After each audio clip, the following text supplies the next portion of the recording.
الله الرحمن الرحيم رب هب لي من الصالحين فبشرناه بغلام حليم فلما بلغ معه السعي قال يا بني إني أرى في المنام أني أذبحك فانظر ماذا ترى قال يا أبت افعل ما تؤمر ستجدني إن شاء الله من الصابرين آمنت بالله صدق الله العظيم وصدق رسوله النبي الأمي الحبيب الأمين الكريم إن الله وملائكته يصلون على النبي يا أيها الذين آمنوا صلوا عليه وسلموا تسليما الصلاة والسلام عليك يا سيدي يا رسول الله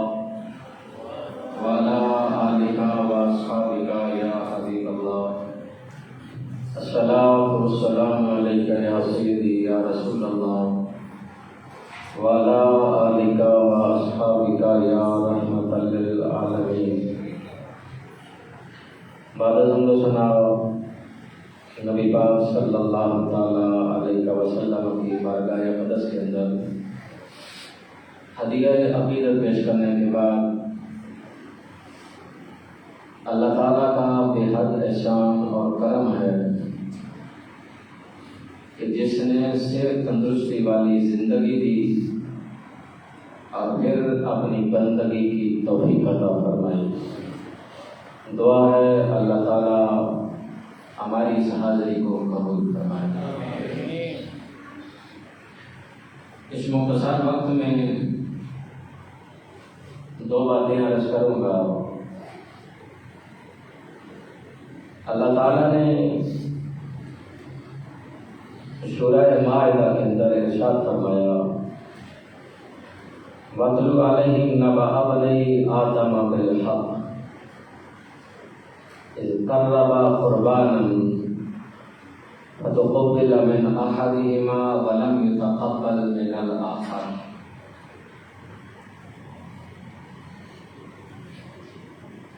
آپ پڑھ کر سنائیے انہیں سچی خبر آدم کے بیٹوں کی، جب دونوں نے نیاز پیش کی، قربانی پیش کی، ایک کی قبول ہو گئی، ایک کی قبول نہ ہوئی۔ جس کی قبول نہ ہوئی اس نے کہا قال لأقتلنک، میں تجھے قتل کر ڈالوں گا۔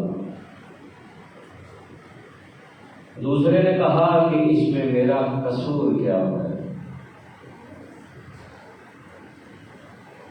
حسد کی آگ نے اس حد تک اور نفس نے برگلایا کہ میں تمہیں قتل کروں گا۔ اس نے کہا میں تجھے اس ارادے کے بدلے میں تجھے قتل نہیں کروں گا، بلکہ میں اپنا گناہ بھی تیرے کھاتے میں ڈال دوں گا۔ اور ساتھ کہا کہ اگر تو مجھے قتل کرے گا تو تو دوستی بن جائے گا اور ظالموں میں سے ہوگا۔ اس نے اپنے بھائی کو قتل کر ڈالا، ایک کا نام حابیل، ایک کا نام قابیل۔ اس پہ علماء نے اور باقی لوگوں نے بڑی چیزیں کہا، ایسے تھا ایسے تھا۔ حضور ضیاء العلوم پیر محمد کرم شاہ نظری رحمۃ اللہ تعالی علیہ تفسیر ضیاء القرآن کے اندر فرماتے ہیں کہ رب نے جتنا فرمایا ہے نا اتنا کافی ہے۔ قربانی سے مراد صرف یہ نہیں ہے کہ جانور لاؤ اور ذبح کرو، آپ فرماتے ہیں کہ ہر وہ چیز قربانی ہے جو رب بندے سے مانگے اور بندہ رب کے ہاں پیش کر ڈالے، کوئی قربانی نہیں۔ اولاد مانگے، مال مانگے، ٹائم مانگے، جو مانگے مالک بندہ پیش کر دے وہی قربانی ہے۔ لیکن حضرت ابراہیم علیہ السلام کی یاد کے ساتھ جو منسلک قربانی ہے وہ مخصوص جانور مخصوص دنوں میں مخصوص ٹائم میں اسے قربان کرنا، یہ حضرت ابراہیم علیہ السلام کی سنت قربانی کہلاتی ہے۔ دوسری چیز، حضرت ابراہیم علیہ السلام نے تبلیغ کرتے کرتے، امتحان دیتے دیتے 90 سال گزر گئے۔ دعا مانگی، رب ہب لی من الصالحین، اللہ مجھے نیک اور صالح بیٹا دے۔ خواہش تھی کہ میں تو 90 سال لوگوں کو تبلیغ کرتا رہا ہوں، تو میرے جانے کے بعد میرا کوئی ایسا جانشین ہو جو اس تسلسل کو، اس پیغام کو آگے جاری رکھے۔ رب نے دعا قبول کی تو فرمایا فبشرناہ بغلام حلیم، ہم تمہیں بشارت دیتے ہیں ایک علم والے بیٹے کی۔ علم کہتے ہیں بردبار، بڑے تحمل والا، برداشت کرنے والا۔ اب اندازہ کیجیے، جسے رب کہہ رہا ہے کہ ہم تمہیں بیٹا دے رہے ہیں جو بردبار ہے، وہ کتنا بردبار ہوگا؟ یعنی جسے رب کہہ رہا ہے یہ برداشت کرنے والا ہے، وہ کتنی تکلیفیں برداشت کرے گا جسے رب کہہ رہا ہے۔ اللہ اکبر۔ فبشرناہ بغلام حلیم فلما بلغ معه السعي قال یا بنی انی اری فی المنام۔ اب باپ اپنے بیٹے سے کہہ رہا ہے کب؟ جب وہ بلاغت میں پہنچا۔ بعض علماء نے لکھا 9 سال کی عمر تھی، اور بعض نے کہا 13 یا 14 سال کی تھی۔ اس میں جو لفظ آیا نا بلاغت کا، بچہ بالغ ہونے کے قریب آیا، تو بعض علماء کہتے ہیں کہ 9 سال کا بچہ بالغ ہو جاتا ہے، اور بعض کہتے ہیں کہ نہیں 13-14 سال کا بچہ ہو تو بالغ ہوتا ہے۔ فرمایا فلما بلغ معه السعي قال یا بنی، جب بچہ اس قابل ہوا نا کہ باپ کے ساتھ چلنے پھرنے کے، تو حکم دیا انی اری فی المنام، میں خواب میں دیکھا ہے، انی اذبحک، کہ میں تمہیں ذبح کر رہا ہوں۔ اب باپ اپنے بیٹے سے کہہ رہا ہے جو 13-14 سال کا بچہ ہے کہ میں نے خواب دیکھا ہے اور خواب میں تجھے ذبح کر رہا ہوں۔ اس کا مطلب یہ ہے کہ نبی کو خواب بھی آئے تو وہ بھی اللہ کی وحی ہوتی ہے، کیونکہ میرا اور آپ کا خواب خیال ہو سکتا ہے، نبی کا خواب بھی خیال نہیں، اللہ کی وحی ہوتی ہے۔ اگر نعوذ باللہ من ذالک جھوٹ ہوتا تو رب پھر آگے اس کی وضاحت نہ فرماتا۔ رب نے وضاحت فرما کے آگے جواب دے کر فرما دیا کہ ابراہیم کا خواب سچا تھا۔ اب باپ کہہ رہا ہے بیٹے کو انی اری فی المنام، میں سنیا خواب ویکھیا کہ انی اذبحک، میں تم ذبح کرنا پیا، فانظر ماذا تری، اب تم بتاؤ تمہاری رائے کیا ہے۔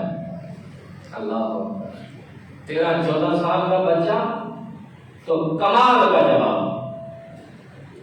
آج اگر بیٹا گریجویشن بھی ہو نا تو حالات ایسے ہیں، بیٹے کو جا کر کہنا مہنگائی بڑی سی، قربانی کے جانور ہی مہنگے ہیں، تو میرا دل کہتا کہ اس ویری نہ میں پتر تیری قربانی کرا۔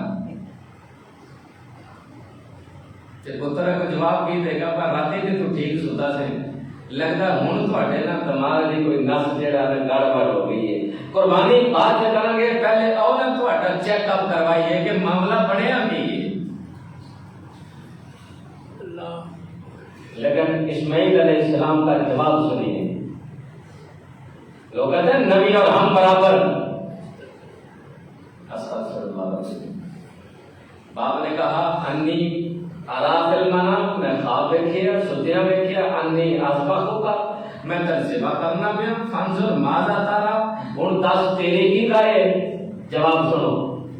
اسماعیل علیہ السلام 13-14 سال کا بچہ کی جانا، قال یا ابت افعل ما تؤمر، قرآن پڑھ رہا قال یا ابت افعل ما تؤمر، میرے ابا جان جو رب نے آپ کو حکم دیا ہے وہ آپ کر ڈالیے،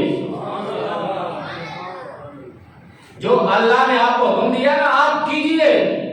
اگلے کمال کے وہ جو رب نے کہا نا فبشرناہ بغلام حلیم، کہ ابراہیم ہم نے پتر تو دیا ہے نا، بڑے علم والا دیا ہے۔ کتنے علم والا؟ کہتے ہیں ستجدنی انشاء اللہ من الصابرین۔ ابا حضور جو رب نے آپ کو حکم دیا آپ کریے، اگر اللہ نے چاہا تو اسماعیل کو آپ صبر کرنے والوں میں سے پائیں گے۔ اب بیٹے کو ساتھ لیا، بڑا لمبا عنوان ہے، میں بڑے اختصار کے ساتھ لیا، اللہ اکبر، لے کے چل رہے ہیں بیٹے کو وہاں ذبح کرنے کے لیے۔ جب اپنے ساتھ لے گئے، کس کے لیے؟ خواب میں دیکھا۔ کس میں دیکھا؟ خواب میں دیکھا۔ نبی اور ہمارا تو عقیدہ نا نبی افضل ہے، کائنات سے ہر فرد سے اعلیٰ ہے، لیکن جو کہتے ہیں نبی اور ہم ایک جیسے، نبی اور ہم میں کوئی فرق نہیں۔ ایک جملہ عرض کروں گا، عید والے دن پتر دے گلے تے رکھ چھری تے پھر جے دے چھری دے تھلے دمبا آ گیا، پھر تو تے نبی برابر دے تھانے پولیس آ گئی تے تیرا آپ سمجھ نبی تو ہے نا۔ حضرت ابراہیم علیہ السلام نے اپنے بیٹے کو لٹایا نا، چھری رکھی، چھری نہ چلی، چھری نہ چلی۔ جب چھری سائڈ میں رکھی تو قرآن کہتا فلما اسلما وتلہ للجبین، حضرت اسماعیل کہتے ہیں آقا حضور میرے ہاتھ بھی باندھ لو، میرے پیر بھی باندھ لو، تے میں سیدھا نہیں لٹاؤنا، کہ یہ نہ ہوئے کہ تسی میرا چہرہ دیکھو تے محبت آڑے آ جاوے تے قربانی رہ نہ جاوے۔ فلما اسلما وتلہ للجبین، پیشانی کے بعد لٹانا۔ چھری چلائی، چھری نے نہیں کٹیا، بڑے غصے کے نال پتھر سے مارے نا، پتھر دو ٹکڑے ہو گئے۔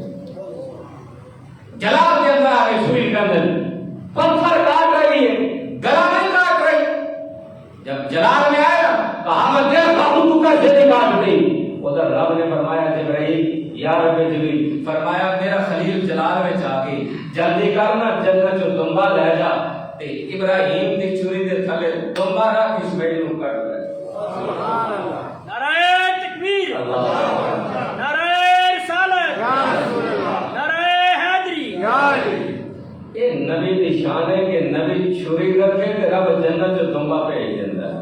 عید والے دن تو بھی ٹرائی کر لے، پتر نوں لٹا کے تے چھری رکھ، جے تے دمبا آ گیا تے اسی من جان کے کہ توں تے نبی برابر ہو، نعوذ باللہ من ذالک، تے پھر کھانے پولیس آ گئی تے پھر سمجھ نہیں کہ توں تے وقت پاس کو بھی نہیں۔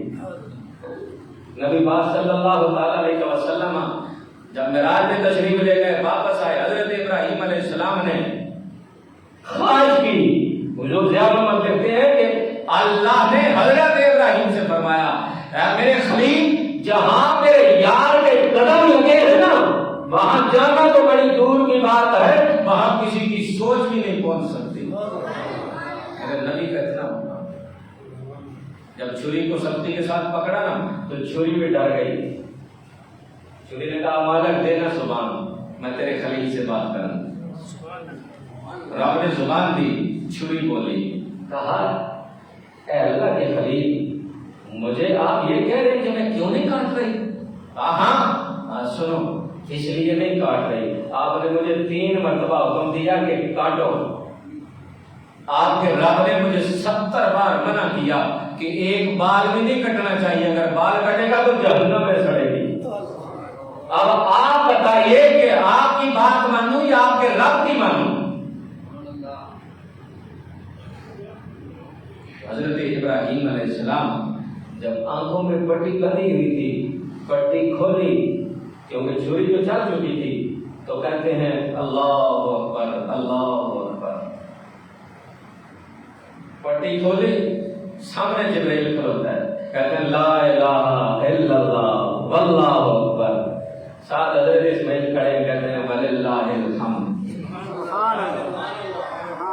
تین ہستیوں کے یہ جملے جو تکبیر پڑھتے ہیں نا اب جانور پہ، اللہ اکبر لا الہ الا اللہ اللہ اکبر وللہ الحمد. حضرت ابراہیم کے، جبرائیل امین کے اور حضرت اسماعیل علیہ السلام کے، تینوں کے یہ جملے رب نے کلام بنایا جو میں اور آپ آج قربانی والے دن یہ پڑھتے ہیں. تو قربانی کس کے لیے؟ اللہ کی رضا کے لیے. کس کے لیے؟ آخری بات، اسی نے ہونا کوئی فریج صاف کر رہے ہیں، پتہ نہیں قربانی آ رہی ہے، لیکن قربانی کا اور فریج کا کیا تعلق ہے کوئی تعلق؟ بولو، فریج کا کوئی تعلق ہے قربانی کے ساتھ؟ تو پھر کیوں کر رہے تھے؟ قربانی تو ہے اللہ کی رضا کے لیے، غریبوں کے لیے، مسکینوں کے لیے. حضرت موسیٰ علیہ السلام کے زمانے میں لوگ قربانی کرتے تھے، میدان میں لے جاتے، جانور جا کر ذبح کرتے اور ذبح کر کے وہیں پہ گوشت چھوڑ کے کنارے پہ کھڑے ہو کر دیکھتے اب کس کی قبول ہوتی ہے کس کی رد ہوتی ہے. قبول کیسے؟ آسمان سے آگ آتی تھی، جس کی قربانی کے گوشت کو ٹچ کر جائے وہ قبول ہے، جس کو ٹچ نہ کرے وہ رد ہے، وہ قبول نہیں ہے. تو لوگ تانے دیتے تھے حرام کی کمائی سے قربانی کی ہے، جوئے کی قربانی سے کی ہے، رشوت اور سود کے پیسے سے کی ہے، کون سے پیسے سے کی ہے. لوگ شرمندہ ہو کر واپس جاتے تھے. رب نے اس امت پہ کرم کیا، امت کے نہیں اپنے نبی کے توسل سے کہ یہ میرے نبی کی امت ہے. رب نے پردے ڈالے، کہا امت قربانی کی کرے گی، گوشت بھی خود کھائے گی، اور کس کی قبول ہے کس کی رد ہے کسی کو خبر نہیں ہوگی. قیامت کے دن فیصلہ ہوگا. آج ہم نے قربانی کی، پتہ کوئی نہیں قبول ہے یا رد ہے، مالک نے پردہ رکھ دیا.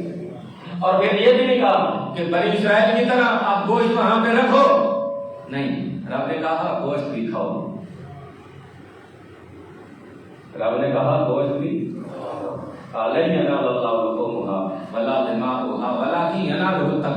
قربانی کرنے والوں نہ تمہارا گوشت مجھ تک پہنچتا ہے نہ خون پہنچتا ہے، ولکن ینالہ التقوی، جو تمہارے دلوں میں تقوی ہے نا وہ مجھ تک پہنچتا ہے. گوشت بھی ساڑھے کو، سب کچھ ساڑھے کو. حضرت محمد مصطفیٰ صلی اللہ تعالیٰ علیہ وسلم آپ فرماتے ہیں بیٹی سنو، جب قربانی کا جانور لایا جائے تو قربانی کے جانور کے پاس پہنچو، جب وہ ذبح ہوتا ہے نا اس کا خون کا قطرہ زمین پہ گرتا ہے، اللہ قربانی کرنے والے کی بخشش کا اعلان کرتے ہیں. دوسرا اعلان، گوشت اٹھاؤ گھر لاؤ کھاؤ، لیکن ساتھ حکم فرمایا تازہ فرما، موٹا تازہ جانور وہ قربانی کرو. یا رسول اللہ کیوں؟ فرمایا کل قیامت کے دن جب قبروں سے اٹھو گے نا یہ تمہاری سواری نہ بنے گی. یار قربانی کی، گناہ معاف ہو گئے، قربانی کی، گوشت کھایا، قربانی کی، کل قیامت. ٹھیک ہے، آخری گل، سچا واقعہ 4 سال پہلے سیالکوٹ کا نوائی گاؤں ہے، وہاں ایک غریب باپ ہے، چھوٹی بچی ہے، ساتھ لے کر نا عید سے ایک دن پہلے نکلا. تو بچی نے نا جانور دیکھے نا تو باپ سے معصومیت سے کہنے لگی ابا عید والے دن ہم بھی گوشت کھائیں گے. اللہ، تو باپ نے اپنی بیٹی کو تسلی دے کر پتہ کیا کہہ رہا ہے، تو پتہ نہیں ڈاکٹر صاحب اور ماسٹر صاحب مصروفیت کی وجہ سے بھول گئے ہوں، آپ خود جا کے بتاتا ہے. اب غریب باپ گیا ڈاکٹر صاحب کے دروازے پہ، دستک دی، ڈاکٹر صاحب نے دروازہ کھولا، بڑی حقارت کی نگاہوں سے اور بڑی حقارت کی بولی بولی، پتہ نہیں کہاں سے اٹھ کے آ جاتے ہیں گوشت لینے کے لیے. دروازہ بند، بڑے بوجھل قدموں کے ساتھ ماسٹر صاحب کے دروازے پہ پہنچا، دستک دی. ماسٹر صاحب کا بھی رویہ ڈاکٹر صاحب سے کچھ کم نہیں تھا، لیکن اتنی مہربانی کی کہ چند ہڈیاں اور چربی اور دوسرا وہ آپ پتہ نہیں اس کو کیا بولتے ہیں وہ شاپر میں ڈالے اور تھما دیا، لے دو یہ، صبح صبح گوشت لینے کے لیے آ جاتے ہیں۔ باپ بڑے بوجھل قدموں کے ساتھ آپ نے دروازے پہ پہنچا کہ اب بچیاں پوچھیں گی تو کیا بولوں گا؟ بچیاں تو اسے انتظار میں تھی۔ دروازہ کھولا، بچیوں نے پوچھا ابا گوشت لائیں؟ تو ابے کی چیخیں نکل گئی۔ بچیاں دامن پکڑ کے نہ رو کے کہنے لگی ابا آپ کو کس نے بولا؟ ہمیں تو گوشت کھانا ہی نہیں۔ آپ نہ روئیں، بیٹھ جاتے ہیں۔ تھوڑی دیر کے بعد ایک جانے والا گوشت لاتا ہے، 2-3 کلو لاتا ہے، آ کر دیتا ہے۔ بھائی صاحب وہ میرا بھائی بھی تھا گاؤں میں، اس نے بھی بھیج دیا تھا، ہم نے بھی قربانی کی ہے، سوچا ہم سے تو یہ ختم نہیں ہونا، آپ کے بچے ہیں آپ کو دے دیتے ہیں۔ گوشت دیا، بچوں نے کھایا پکایا۔ تھوڑی دیر کے بعد اتفاق سے طوفان آتا ہے، بڑا شدت کا۔ جب طوفان آتا ہے کھمبے بھی گئے، تارے بھی گئے، ٹرانسفارمر بھی گئے۔